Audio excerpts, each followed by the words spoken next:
Running out of iced tea is never very good. And what happens when that happens is you've got to make more. I want to show you how to make iced tea or sweet tea the best way, like a real southerner. Now you need a tea pitcher. And guess what? You need water. I use spring water because the water here in Atlanta is not too fabulous. So if you don't know how much your pot will hold, you can take the pitcher, fill it up with water first, pour it in your pot. There you go. Now next time you know how much water to put in your pot. We'll come back to that, but first thing we need to do is crank the water up to boil. So we crank it up to boil, which is high, and it's the only time you ought to ever have your stove on high. It's to boil water.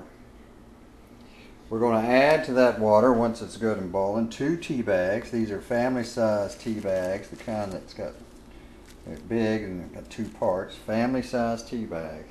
Can be Lipton or Louisiana or whatever you like. You can see it is summer here in the south. We got kudzu blooming and fresh homegrown tomatoes, but we're not going to put those in the tea. We are going to put plenty of this. This is what makes it good. Sugar right here. And the way to make a good tea is going to be like this. We're going to put our sugar in the pot. Bear with me while I do this. I'm also demonstrating how to use a flip video camera for demonstration videos. This is a multitask, you might say.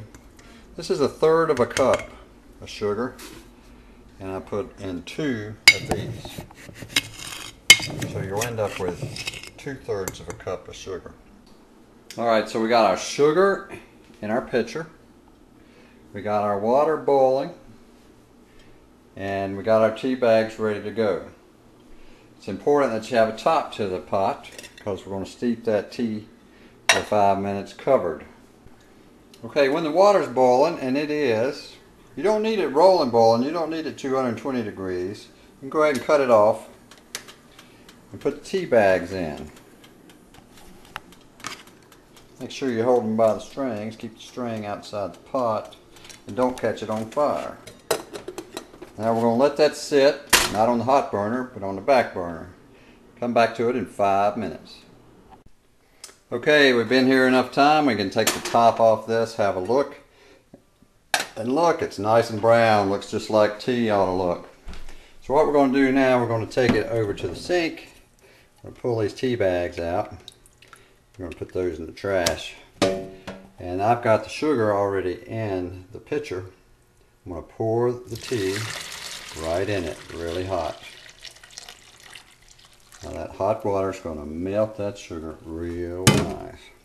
But what I do is I take the pitcher and I throw it back in the pot one time. This gets it all stirred up perfect. And then I pour it back in the pitcher. So now we're done. This is going to be one fabulous batch of sweet tea. Now, you can drink it now. If you do, make sure you got plenty of ice when you pour into it because it's going to be hot. But I'll tell you this, it's not as good right now. It's going to get better. Put the top on it, put it in the pitcher, put it in the refrigerator, let it chill, and in a few hours it'll be perfect. That's all it is to making a good southern iced tea or sweet tea. If you can't have sugar, work it out. What can I tell you? And don't forget the lemon. Thanks for checking in. See you later.